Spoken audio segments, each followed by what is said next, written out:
Eyang Ismoyo itu pernah bersemedi di sini, Mbak. Itu setiap Jumat Kliwon itu terdengar suara gamelan kayak gamelan wayang, itu sangat sering sekali.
Menurut cerita dari kakek-kakek saya, karena saya generasi penerus, itu sejarahnya dulu konon katanya Eyang Ismoyo itu pernah bersemedi di sini.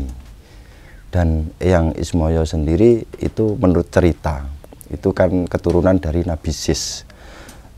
Mohon maaf kalau ditanya tentang penemuannya tahun berapa, itu dari kakek-kakek saya tidak berani menjelaskan. Dan kemudian siapa juru kunci pertama di sini itu juga termasuk saudara saya, termasuk juga kakek saya gitu.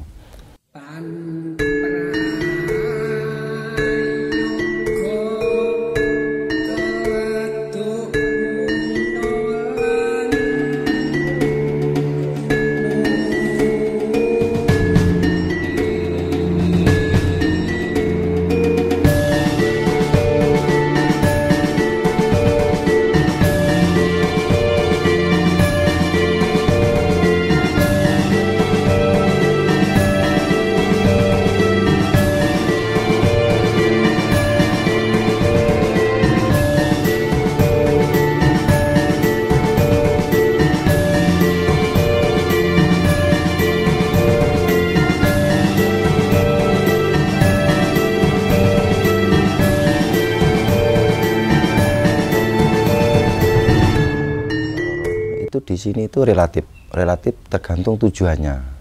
Ada yang ngalap berkah, juga ada yang tahlilan, juga ada yang ada permintaan sendiri. Maksudnya permintaan itu kalau berdoa itu kan nggak harus di masjid, nggak harus di gereja atau tempat-tempat beribadah yang lain. Menurut mereka itu keyakinannya di sini, tapi memintanya tetap sama Allah yang Maha Kuasa gitu aja.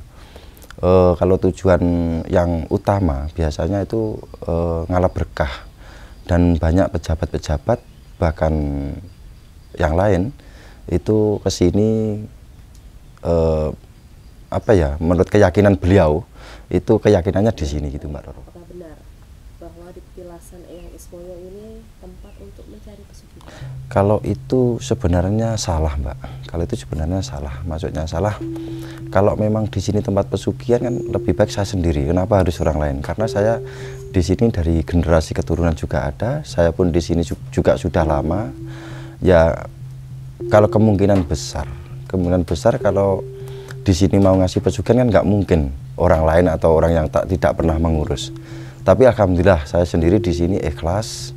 Saya di sini sangat bersyukur.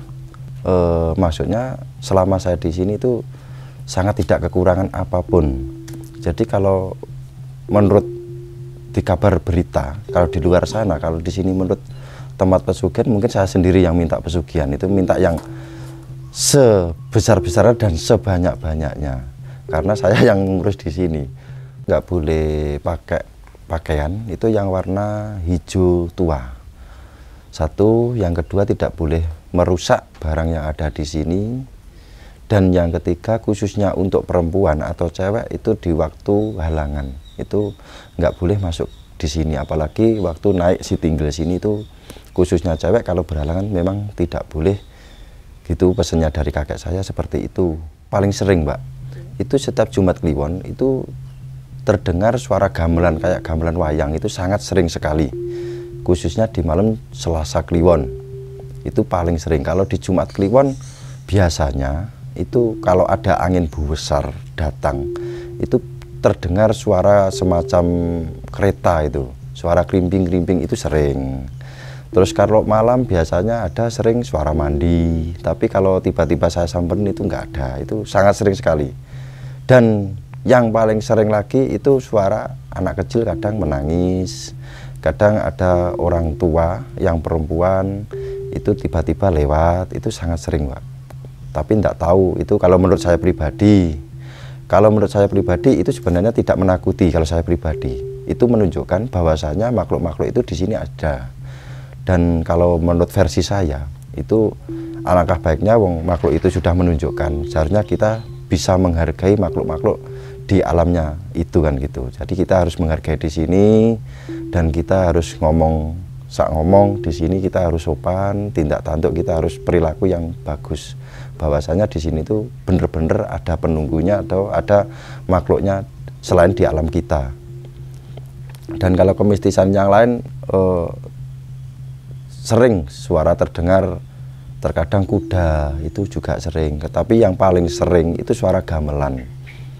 Suara gamelan gong wayang itu paling sering kalau di sini. Itu teman-teman kalau malam 1 Suro atau malam Selasa Kliwon itu banyak yang dengar Mbak di sini tuh. Tapi alhamdulillah teman-teman itu nggak merasa takut dan nggak merasa ditakuti. Bahwasanya teman-teman sudah memikirkan yang positif saja. Yang sudah saya bilang tadi, bahwasanya itu menunjukkan bahwa makhluk itu ada. Seharusnya kita juga menghargai. Saya itu punya etika yang baik kalau menurut saya. Tapi kalau menurut Danyang Liki atau penunggunya di sini kurang baik, saya mohon maaf.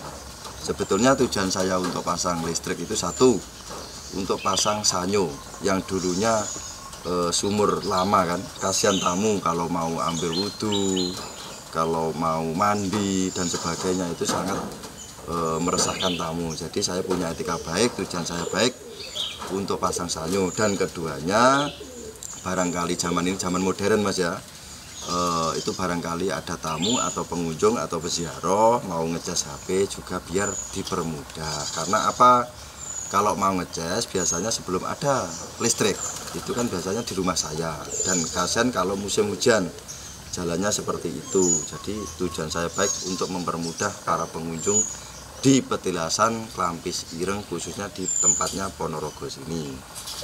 Kalau kejadian-kejadian itu awalnya saya pasang lampu itu kan terlalu terang Mas. Jadi saya tuh nyuruh teman saya untuk ganti yang lebih redup. Belum ada 5 menit lampu itu tiba-tiba putus. Terus saya ganti lagi. Malam-malam saya suruh beli. Belum ada 5 menit putus lagi. Jadi semalam itu ya kita bergelap-gelapan. Setelah itu paginya ya saya ya mohon maaf sama penunggunya di sini, bahwasanya tujuannya saya itu baik untuk mempermudah para pengunjung di sini. Akhirnya ya alhamdulillah sampai sekarang udah nyala. Waktu di depan itu kan ada gapura Mas, itu padahal siang juga nyala, sore juga nyala, tiba-tiba malam juga mati. Dan anehnya dicek itu nggak ada yang koset, nggak ada apa, tiba-tiba besok lagi nyala lagi. Itu kan ya aneh, baru dipasang kok, belum ada 1 bulan, kira-kira masih 3 minggu lah sampai sekarang, sampai detik ini. Kalau di sini itu ada di sisi 4 desa Mbak. Jadi kalau di Petilasan yang Ismoyo sendiri itu bertepatan di desa Gandukepuh, Kecamatan Sukorejo, Kabupaten Ponorogo.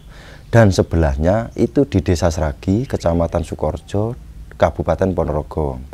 Dan di seberang jalan di depan Petilasan yang Ismoyo sini juga ada Kelurahan Paju. Kelurahan Paju itu beda kecamatan, itu Kecamatan Kota Ponorogo. Dan di sebelahnya utara itu ada Kelurahan Brotonegaran, itu Kelurahan Kota Ponorogo. Jadi di sini itu ada di 2 desa dan 2 kelurahan di antara 2 kecamatan, Kecamatan Sukorejo dan Kecamatan Kota Ponorogo. Jadi kalau bertepatan di tempat petilasan sini bertepatan di Desa Gandukepuh, Kecamatan Sukorejo, Ponorogo.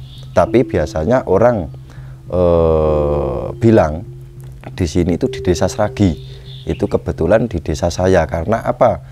Di sini itu kan di kawasan Desa Sragi, karena Ganduk Kepuh itu sama sini itu sangat jauh. Tapi kalau di Petelasan Eyang Ismoyo sendiri itu masih kawasan Desa Ganduk Kepuh. Karena jegat Desa Sragi, kemungkinan orang-orang kurang tahu. Singkatnya mungkin di Desa Sragi gitu aja. Tapi kalau menurut data itu tepatnya di Desa Ganduk Kepuh itu tadi, Mbak. Iya, kalau saya pribadi untuk generasi penerus, mari kita jaga budaya Jawa kita. Karena apapun yang terjadi, kita lahir di tanah Jawa, kita hidup di tanah Jawa, dan insya Allah kalau kita mati juga di tanah Jawa. Mari kita rawat, mari kita uri-uri budaya Jawa kita, dan mari kita uri-uri para leluhur kita. Dan khususnya untuk Dinas Pariwisata setempat, Dinas Ponorogo, saya selaku juru pelihara di Klambi Sireng Ponorogo, saya harap perhatiannya, dan saya harap kemajuan Petelasan Eyang Ismoyo sendiri saya harap sangat diperhatikan, karena dari akses jalan itu sangat memprihatinkan.